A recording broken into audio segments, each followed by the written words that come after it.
لكن تعالوا نروح لكابتن ربيع ياسين، المدير الفني لمنتخب الشباب. كابتن ربيع، اهلا بيك معانا حبيبي. على الطريق الرئيسي. السلام عليكم استاذ عثمان. ازيك كابتن ربيع؟ ازيك وازي اخبارك؟ انت خلاص يا هشام ش... خلاص. شكلك في معسكر مع المنتخب. ورايا غير المنتخب يا استاذ عثمان. ك... ازيك ك... وازي صحتك؟ كابتن ربيع ازيك؟ كابتن ربيع طبعا انت عارف لا صوت يعلو على صوت الانتخابات حاليا، كلنا بنتابع الحكايه دي. النهارده احنا بنناقش لانه في بعض اللاعبين او بعض الناس يعني اعلنت هي يعني هتساند مين. اولا انت خدت قرار او كونت رأي ولا لسه؟ واخد قرار طبعا. طيب مين تحب تقول لنا؟ الدكتور محمد مرسي. دكتور محمد مرسي. اه طيب ده المرشح اللي بيرشحه الكابتن ربيع ياسين. اه تعالى بقى. يعني انت معاك مجموعه من يعني يمكن كابتن هادي خشبه اعلن ترشيحه وكابتن محمد عامر وكابتن مجدي طلبه يعني، وكابتن محمد رمضان. في حد تاني معاك يا كابتن ربيع كل ولا؟ الرياضيين وابو تريكه وكل الرياضيين اه. مختار اها. وكل الرياضيين مصر طيب. اعلنوا.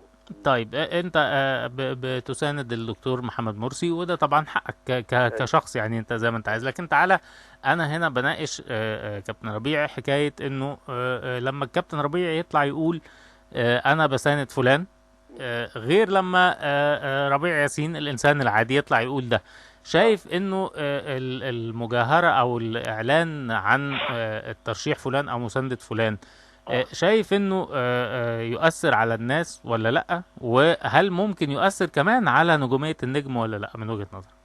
لا، هو ما اثرش على نجوميه اللاعب. احنا اثر في ايه واحنا صغيرين؟ وبعدين احنا في حريه دلوقتي، وبقى احنا يعني ليه عملنا ثوره؟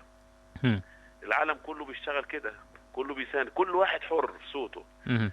واخد بالك؟ حريه. المهم يبقى من الله تعالى. محمد مرسي، ابو الفتوح، حمدين، عمرو موسى، شفيق.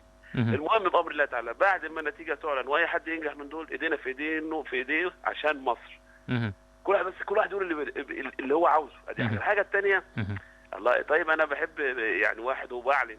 انا اعتقد ان النجوميه لها دور كبير جدا في شعبيه المرشح. هم. لان في ناس كتير جدا بتحب ربيع ياسين. طب ربيع ياسين تجاوه ايه؟ بتثق في ربيع ياسين مثلا، هم. عارفان ان امين جدع منظم حاجات كده، بيحب البلد، هم. ما بيجاملش، عنده مبدأ. واخد بالك؟ هم. فكل واحد حر. هم. فانا اعلنت، وفي نفس الوقت انا شايف ان حاجه كويسه.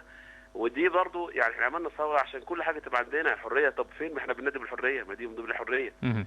فدي حاجه كويسه ما فيهاش كلام. واحنا في نفس الوقت ولاد بلد واحده، وكلنا بندور على مصلحه مصر، هم. ومصر فوق الجميع اللي هي احسن من اي حد. هم. يعني انت شايف انها يعني لا تؤثر لا على تؤثر. لا على النجم ولا على حتى جمهوره. ممكن جمهوره ما يعني يكتفي بانه سمع انت نفس ان. عثمان، ده شيء وده شيء. مهم.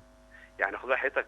انا رايح في اتجاه، هو ده اللي عندي قناعه بيه. مهم. غير وانا لاعب انا بخدم النادي الاهلي لمده سنه، 5 10 15 لاعب كوره. انا وظيفتي في النادي الاهلي مثلا لعيب كوره. مهم. واخد راحتك؟ ان جمهور الاهلي ليه عندي ان انا يعني اعطي وابذل واحاول واجي كده يعني. مهم. واخد بالك؟ انما الاتجاه السياسي بقى ده شق تاني، حاجه تانيه. وخاصه ان احنا لاول مره من 30 سنه بيحصل الكلام ده، فده جديد علينا. مهم. فالناس ما تزهقش وما تملش، وفي نفس الوقت هي الديمقراطيه اللي بنطالب بيها. مهم. والاول والاخر كل واحد عاوز بلده احسن بلد في الدنيا.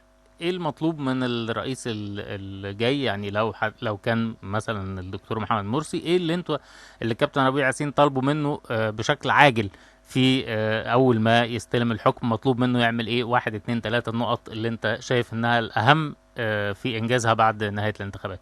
يا بص، هو الموضوع مش سهل، والموضوع تقيل جدا. الله يكون في عون الرئيس القادم، مهم. والله يكون في عون الناس. كل حاجه عندنا خلي بالك يا استاذ عثمان محتاجه عاجل. مهم. الامن ده محتاج عاجل، الزراعه دي محتاجه عاجل، الصحه محتاجه عاجل، حاجات كتيره، التعليم محتاج، كله محتاج. احنا مهم. بصراحه عندنا الله يكون احنا محتاجين ثوره لكل حاجه عندنا. فالله يكون في عون المرشح، لكن احنا هنقف جنبه ونسنده باي حال من الاحوال. مهم. وان شاء الله يعني باذن الله تعالى. ثم طبعا ثقافه الشعب المصري اللي هتبان بعد الفوز بالرئاسه لاي مرشح، مهم. هتبان بقى في حب البلد والاخلاص والترابط الجميل. تبقى بلدنا كويسه ان شاء الله، ونساعده بكل قوه باذن الله. الله يكون في عونه يعني. يعني مطلوب منه نمرة 1 الأمن، نمرة 2 يعني الاهتمام بالتعليم والصحة. دول الصحه دي طبعا دول تدريب الثلاث الشباب. حاجات اللي انت شايف ان هما دي اهم حاجة يعملها الرئيس الجديد. اللي قبل التعليم انه يهتم بالشباب، مهم. يعني وبعدين التعليم بقى خد الشباب ده مهم جدا وله دور كبير ومهم جدا، لازم يلاقي له دور، مهم. وده مهم جدا. كابتن ربيع ياسين المدير الفني لمنتخب الناشئين، نشكرك شكرا جزيلا، كنت معانا على الطريق الرئيسي.